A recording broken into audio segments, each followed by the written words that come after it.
बेटा को देंगे, अपनी पुतों को देंगे या अपने नाती पुतों को देंगे।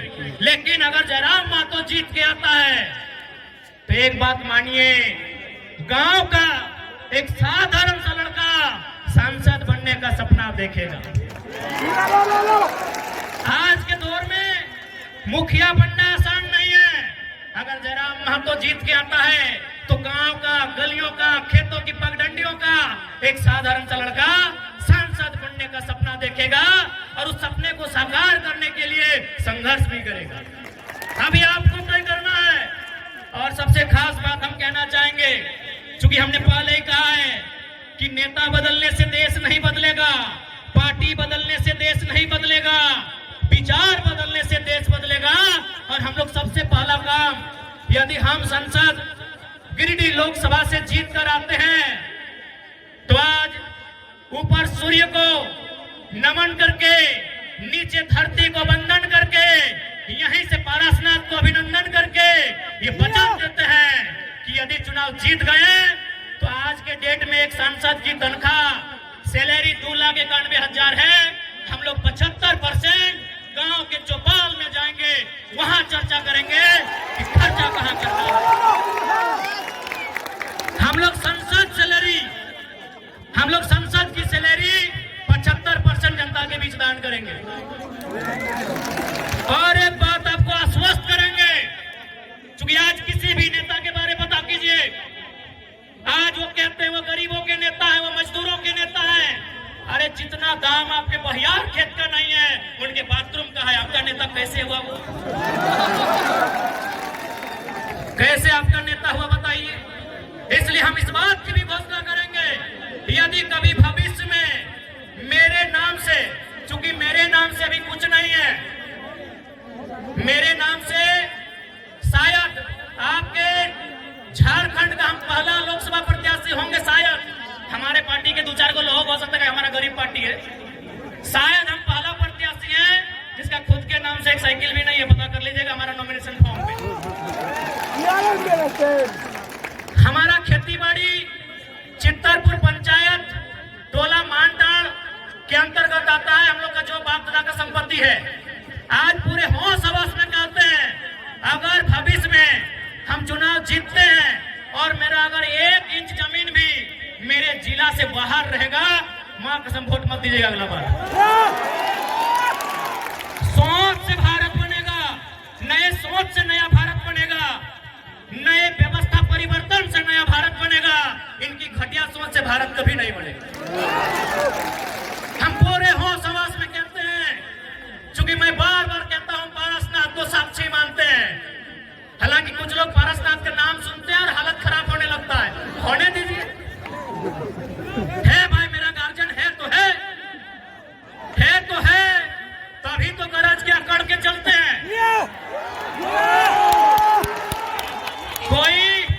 कोई हमारा बाल उखाड़ने का कोशिश कीजिए ना, अगर पारसनाथ पहाड़ उसका खाल नहीं उखाड़ लिया तो बेकार रहिएगा।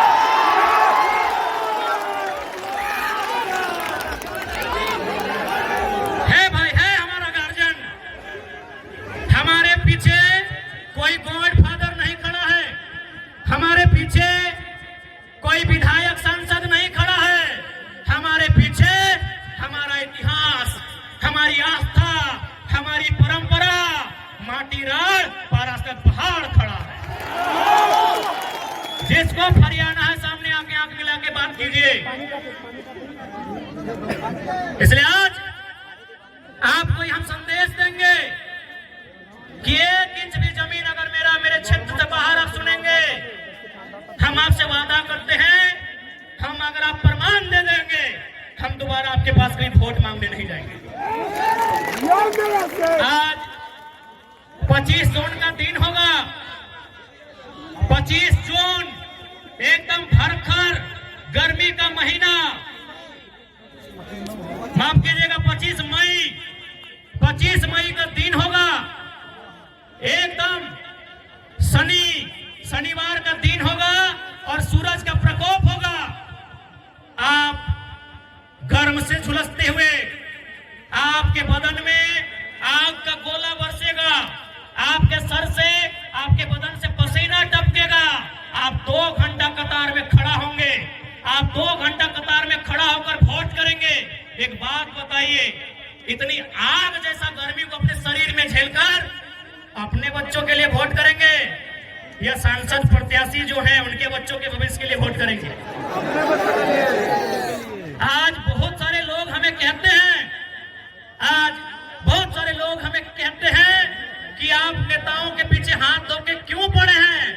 हम उन्हें कहना चाहेंगे, व्यापारी होते हैं, यदि वो नेता बिल्डर होते हैं, यदि वो नेता किसी कंपनी के मालिक होते हैं, हम विश्वास दिलाते हैं, उनके खिलाफ एक बात नहीं कहते, लेकिन वो हमारे वोट से नेता बने, वो हमारे वोट से एमपी एमएलए बने, और यदि काम वो अपने बच्चों के लिए करेंगे तो भैया हमें तकलीफ होगी, क्योंकि हमने वोट अपने बच्चों के लिए दिया था।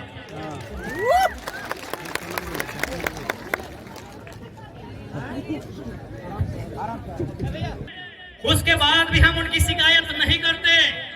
यदि नेताजी का बेटा चाहे चंद्र प्रकाश चौधरी जी रहे, मथुरा प्रसाद महतो जी रहे, अनूप सिंह अनुपमा सिंह जी रहे, ढोलू महतो जी रहे, हेमंत सोरेन जी रहे, या सुदेश महतो जी रहे, या बाबूलाल मरांडी जी रहे, या अर्जुन मुंडा जी रहे, यदि उनका बच्चा भी हमारे घर के भाइयों की तरह, हमारे घर के बच्चों की तरह टावर लाइन में चढ़ के काम करता ना, मां कसम शिकायत नहीं करते।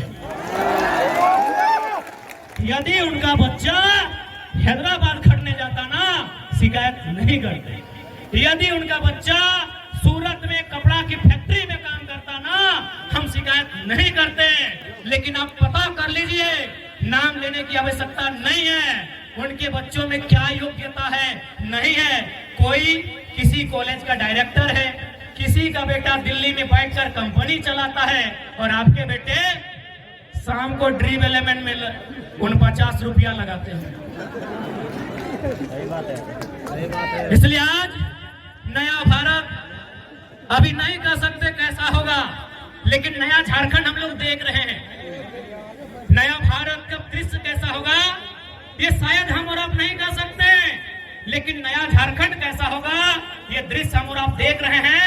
आज 45 डिग्री के तापमान में जो भीड़ इकट्ठा हुई है, ये बदलाव का संकेत दे रही है।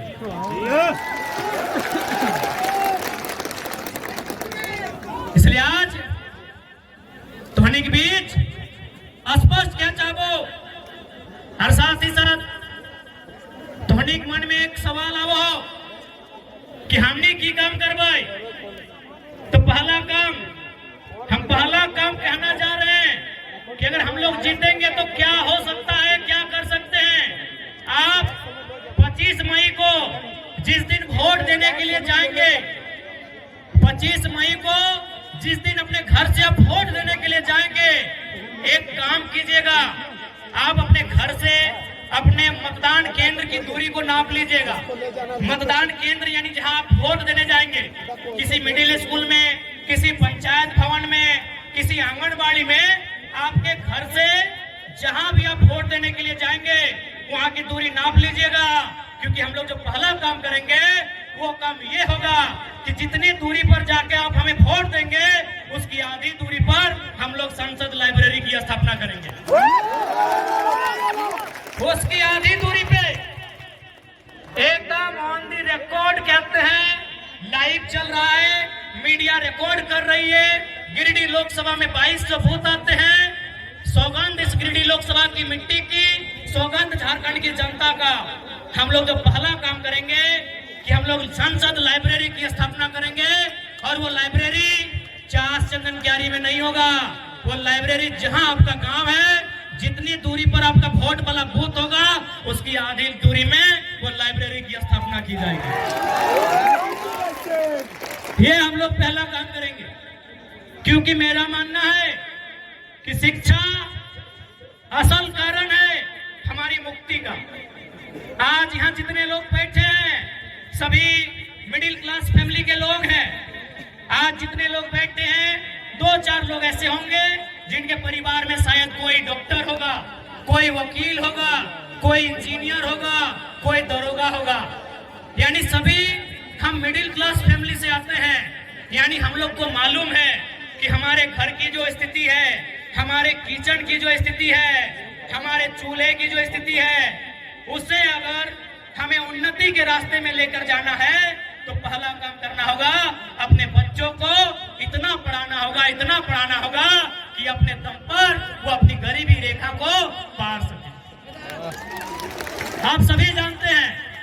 बाकी देखिए, यही बड़ी बड़ी इमारतें हैं, चास में, बोकारो में, सेक्टर में, कहीं 12 तल्ला है, कहीं 15 तल्ला है, कहीं 20 तल्ला है।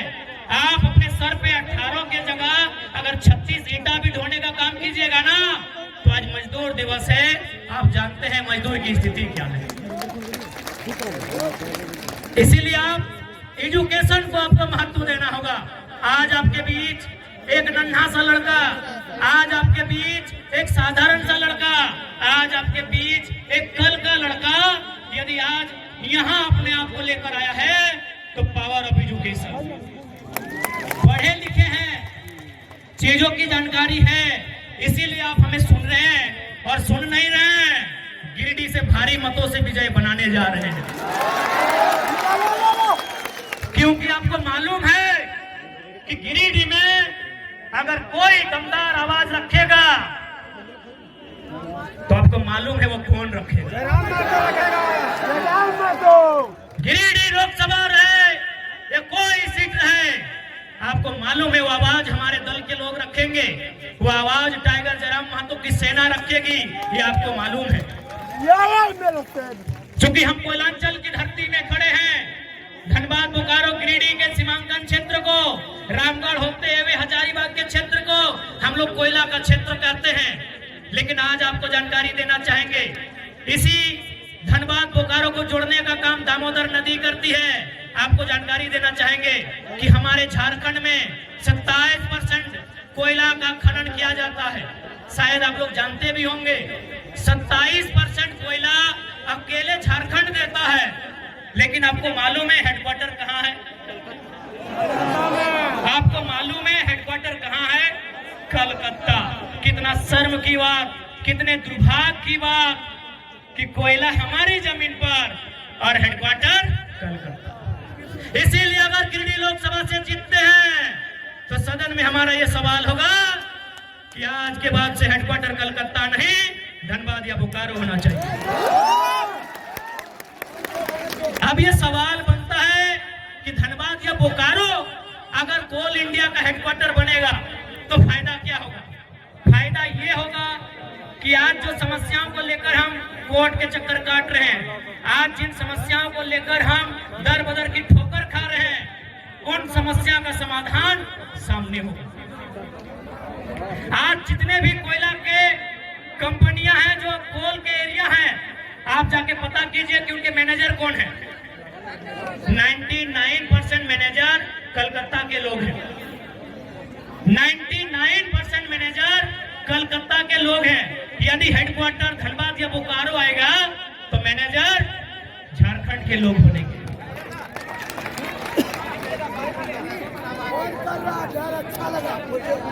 बहुत संघर्ष किया है, हमें मालूम है। आपके साथ तमाम पुलिस पदाधिकारी, पुलिस के जवान आज जो यहाँ पर बहुत संघर्ष किए हैं।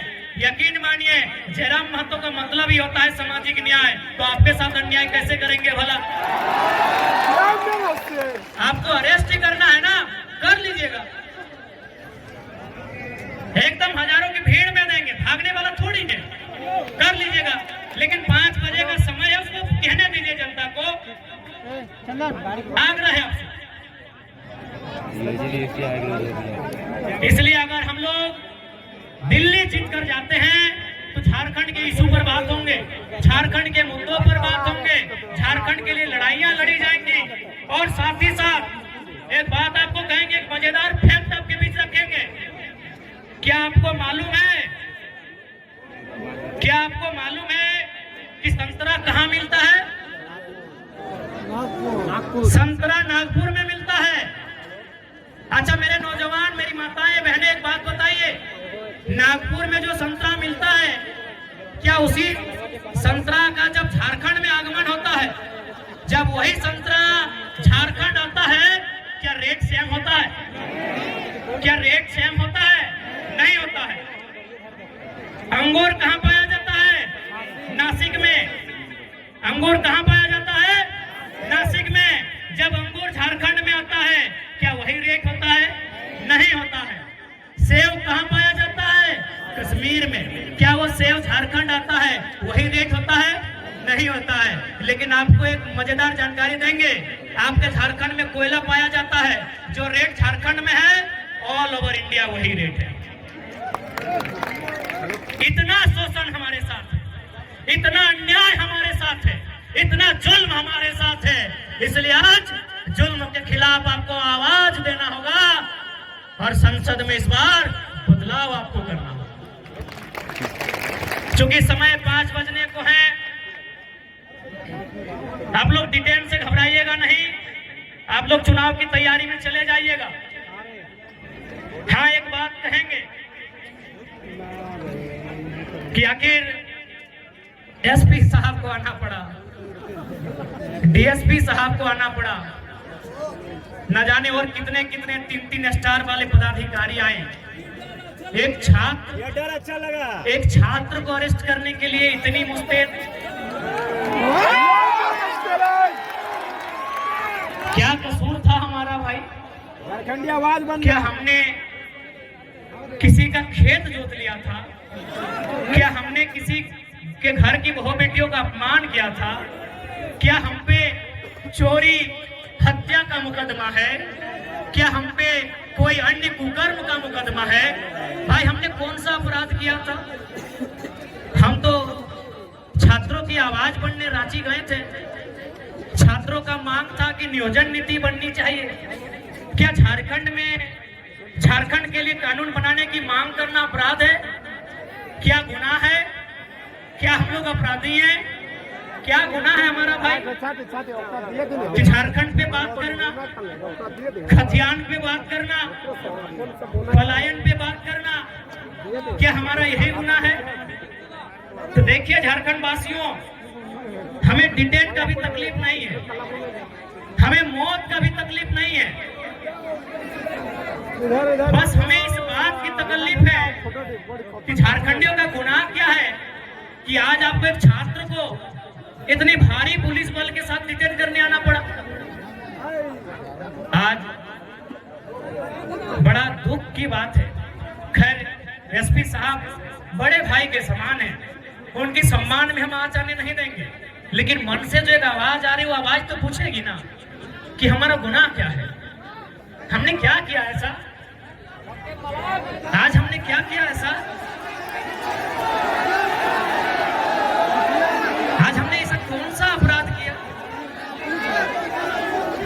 इतने ऊंचे ऊंचे पदाधिकारी, इतने बड़ी बड़ी तगमे उनके कंधों पर, इतने बड़े बड़े सितारे उनके कंधों पर, किसके दबाव में थे?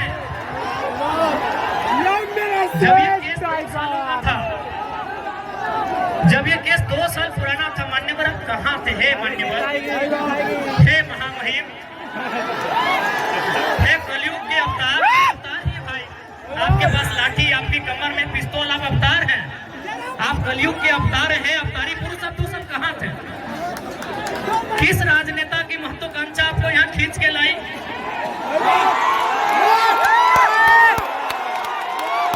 हे अवतारी पुरुषों, ये 2 साल क्यों आप अपनी मेहनत से यहाँ तक आते हैं? आप जनता को बेवकूफ बनाकर नहीं आते हैं, नेता बेवकूफ बनाते हैं, उनके सामने आप इतने गौन हो जाते हैं, आप इतने बौने हो जाते हैं, आप इतने मौन हो जाते हैं। तो सच में अगर आपको लगता है कि आज के नेता आपको काम करने अच्छा से नहीं दे रहे हैं, तो आपको विश्वास दिलाते हैं 24 में हमारी सरकार बनाइए, आपको सम्मान के साथ काम करने दिया जाएगा। टाइम में था, टाइम में 5 बजे। आप सभी से प्रार्थना है, शांति व्यवस्था बनाए रखेंगे। चुनाव लड़ना उद्देश्य नहीं है, मकसद नहीं है, रद्द कर दीजिए, नॉमिनेशन रद्द कर देंगे, नॉमिनेशन रद्द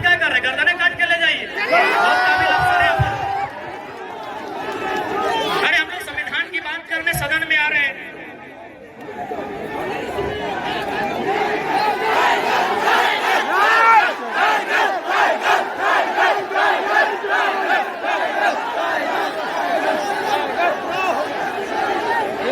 ठीक है, आज जितने भी जनता जनार्दन आए हैं, विशेष धन्यवाद आयोजन कमेटी का, जिसमें आलोक बाबू हमारे करमदा